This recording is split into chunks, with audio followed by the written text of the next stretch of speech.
चलिए ध्यान दीजिएगा, आज का जो हमारा लेक्चर क्लास रहेगा वो रहेगा कोऑर्डिनेशन कंपाउंड का।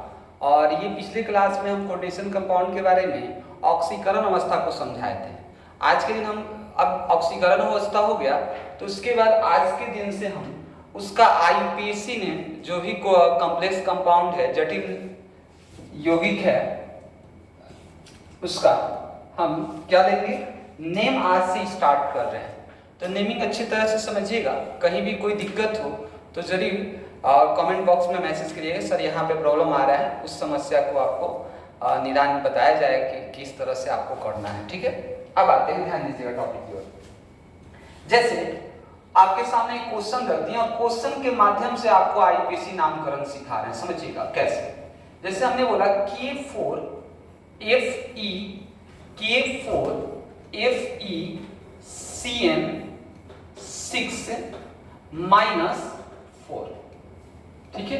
कल के दिन हम ऑक्सीकरण अवस्था निकालना सीखे थे, अगर इसका ऑक्सीकरण अवस्था कर दिया जाए तो +2 आएगा। ओके, अब इसका हमें नाम लिखना है, आईयूपीएसी नाम लिखना है। आईयूपीएसी नेम कैसे लिखा जाएगा, तो समझिए एग्जाम्पल के माध्यम से आपको आईयूपीएसी नाम लिखना सिखा रहे हैं।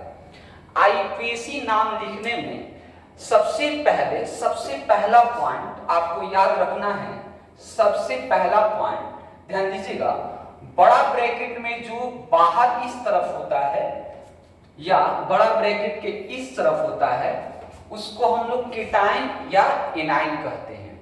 जो केटाइन होगा इस तरफ होगा और एनाइन होगा इस तरफ होगा। अब कंसेप्ट को समझिए, अगर बड़ा ब्रैकेट के बाहर में कुछ होता है और हमें आईपीसी नेम लिखना है, तो पहला कंडीशन है कि बड़ा ब्रैकेट के अगर इधर होगा तो इसका नाम पहले लिखा जाएगा और बड़ा ब्रैकेट के उधर होगा तो इसका नाम बाद में लिखा जाएगा। तो समझिएगा, बड़ा ब्रैकेट के बाहर में क्या है, K4, क्या है, K4। तो हम अगर इसको लिखते हैं टेट्रा, 4 का नाम क्या होता है, टेट्रा, और क्या है, पोटेशियम है, पोटासियम है कि नहीं।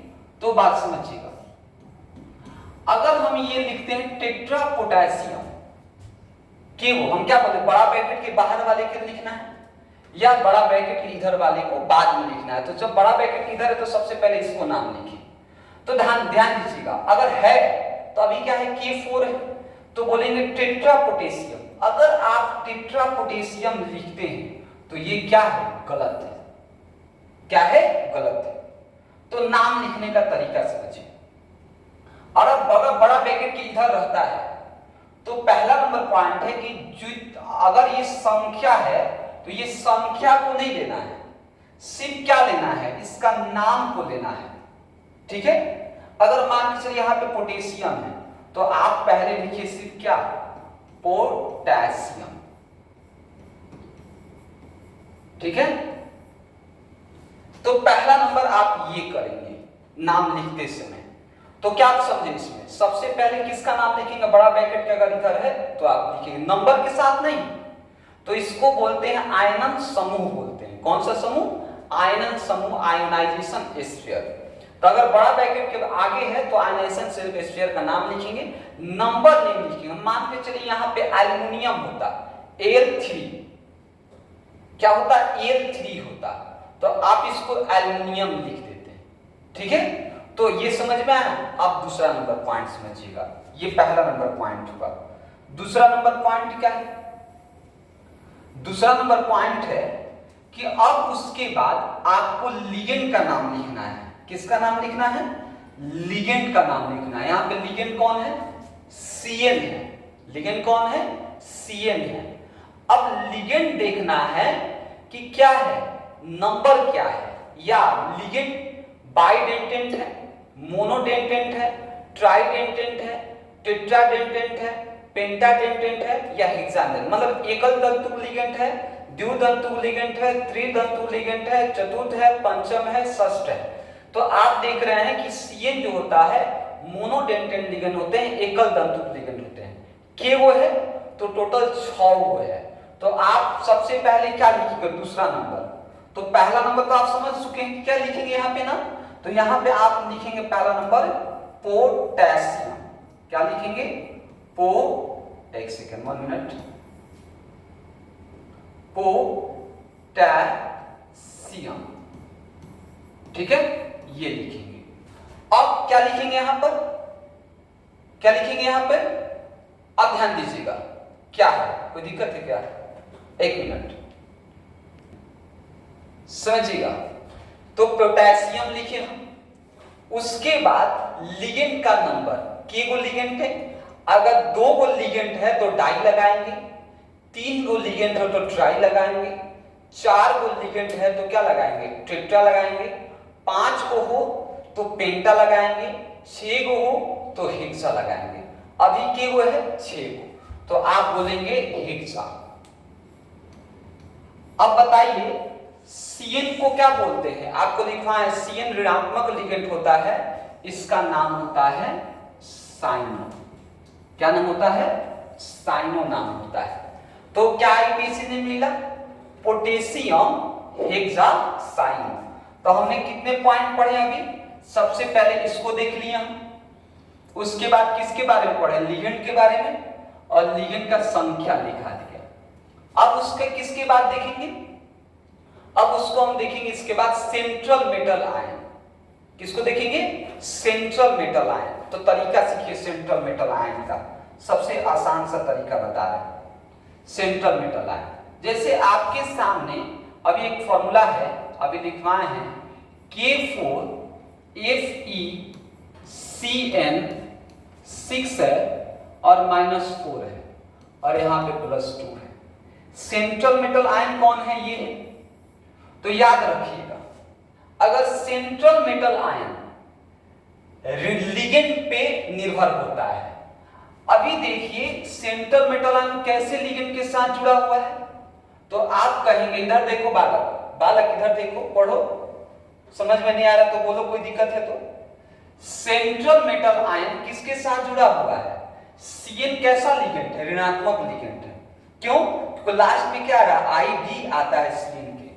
जब केंद्रीय धातु आयन सेंट्रल मेटल आयन ऋणात्मक लिगेंड के साथ जुड़ा हो, तो इसके साथ हम लगा देंगे ATE लगा देंगे। किसके साथ? जब ये केंद्रीय धातु आयन ऋणात्मक लिगेंड के साथ जुड़ा हो तब, ठीक है। अगर यही केंद्रीय धातु आयन धनात्मक के साथ जुड़ा हो या उदासीन के साथ जुड़ा हो, तो जैसा नाम होता है वैसा ही रहने देंगे। जैसे आयरन है तो आयरन बोल देंगे, निकेल है तो निकेल बोलेंगे, प्लेटिनियम है तो प्लेटिनियम बोलेंगे, सिल्वर है तो सिल्वर बोलेंगे। लेकिन अगर ये केंद्रीय धातु आयन ऋणात्मक लिगेंड के साथ जुड़ा हो, तो आप क्या लगा देंगे इसके साथ? AT, तो मतलब इसका नाम हो जाएगा फेरेट। क्या हो जाएगा? आयरन को क्या बोलेंगे? फेरेट बोलेंगे। प्लेटिनियम क्या बोलेंगे? प्लेटिनेट बोलेंगे, है कि नहीं? निकेल को क्या बोलेंगे? निकलेट बोलेंगे। ये सब आपके नोट्स में दिया हुआ है। तो अब बताइए, अब इसका नाम क्या हो जाएगा? तो अगर हम इसका नाम कहें तो आप ही बताइए किसके साथ जुड़ा हुआ है? ऋणात्मक लिगेंड के साथ। तो आईपीसी नेम क्या होगा इसका? आईपीसी नेम होगा, आईपीसी नेम पहले इसका नाम हो गया पोटेशियम, पोटेशियम। उसके बाद लिगेंड का नाम हेक्सा, उसके बाद के गो है लिगेंड तो हेक्सासाइनो। अब सेंट्रल मेटल आयन, तो इसका नाम क्या होगा? फेरेट। लास्ट में क्या लगा? ATE लगा। एकदम समझ में आना चाहिए, धीरे धीरे वीडियो को देखिए। अब उसके बाद क्या देखेंगे कि ऑक्सीकरण अवस्था लिखेंगे। ऑक्सीकरण अवस्था कितना है? 2 है। इस ऑक्सीकरण अवस्था को आपको रोमन में लिखना है। किस में लिखना है? रोमन में लिखना है। तो आप यहां पर दे देंगे इस तरह से 2। तो ये क्या हो गया? आईपीसी नेम हो गया पूरा पूरी। तो नाम क्या हुआ?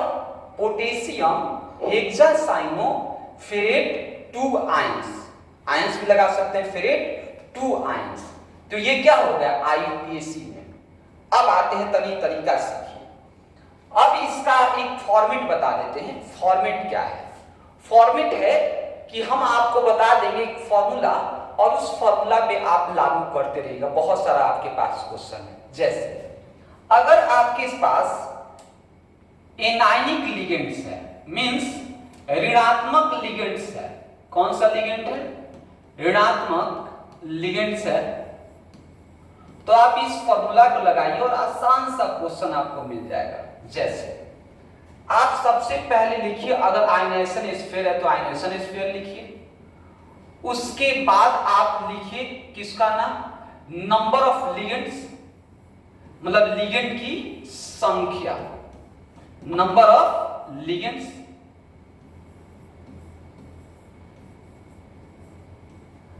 ठीक है, नंबर ऑफ लिगेंड्स, लिगेंड की संख्या लिखना है। फिर प्लस में लिगेंड का नाम लिखना है। 1 मिनट।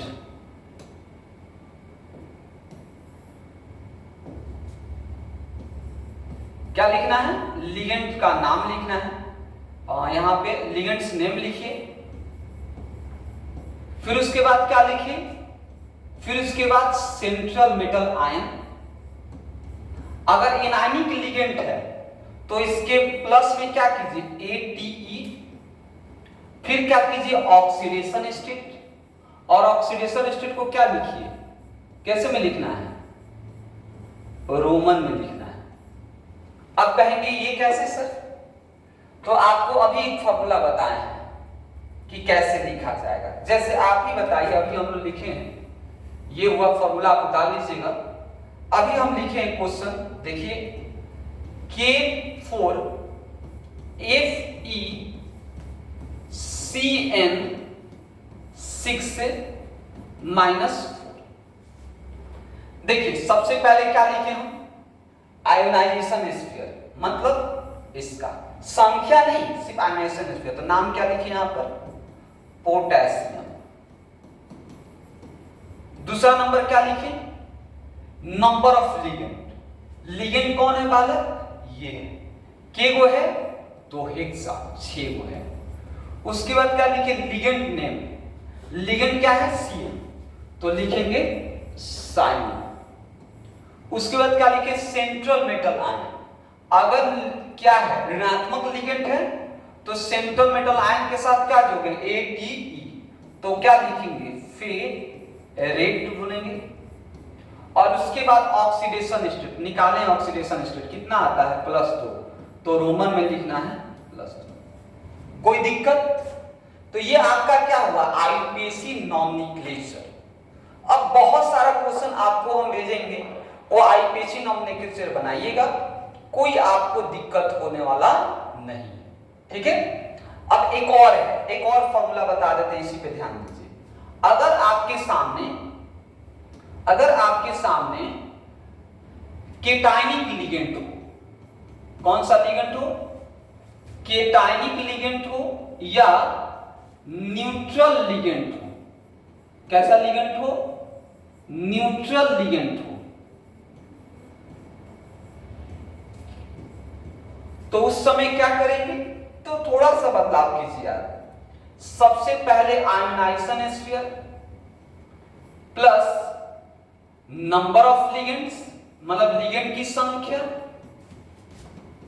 Number of ligands. उसके बाद name of ligands, name of ligands. उसके बाद सेंट्रल मेटल आयन। उसके बाद ऑक्सीडेशन स्टेट। और ऑक्सीडेशन स्टेट कैसे लिखना है? क्या में लिखना है? रोमन में लिखना है। दोनों का अलग अलग फॉर्मूला देखिए। यहां पे सेंट्रल मेटल आयन के बाद AT नहीं है। समझ में आया बालक? नहीं समझ में आया? तो एक न्यूट्रल लिगेंड वाला एग्जांपल हम ले सकते हैं। क्या ले सकते हैं? न्यूट्रल लिगेंड वाला एग्जांपल ले सकते हैं। कोई दिक्कत? जैसे बच्चा बता रहा है कि सर नहीं समझ में आया। कोई बात नहीं गोलू, तुम्हें समझ में आएगा, ध्यान दो इधर। जैसे हमने यहां पे लिखा FE और यहां पर लिख दिया H2O, कितना 6, और यहां पे लिख दिया, क्या लिख दिया, +2। ठीक है, तो ऑक्सीडेशन स्टेट क्या आ जाएगा, 6 में से 2 गया 4, यहां पे +2 नहीं लिखा जाए, +4 लिखा जाए। ओके, ठीक है, कोई दिक्कत नहीं है, +4 आ जाएगा यहां पर, कोई दिक्कत नहीं, सिर्फ आपको समझाने के लिए हम दिए, ध्यान दीजिएगा। अब आप देखिए यहां पर कि इसके पहले नहीं है कुछ, तो ये सबसे पहले पहचानिए न्यूट्रल है कि एनायनिक है कि केटायनिक है। तो आप देखेंगे H2O क्या है, न्यूट्रल है, उदासीन होता है। लिगेंड क्या है, उदासीन है। तो आप देखिए यहां पे आयनाइजेशन स्फीयर नहीं है, तो आयनाइजेशन स्फीयर नहीं है, तो उसके बाद क्या लिखना है, लिगेंड का संख्या K वो है 6 हो, तो हम क्या बोलेंगे, हेक्सा बोलेंगे।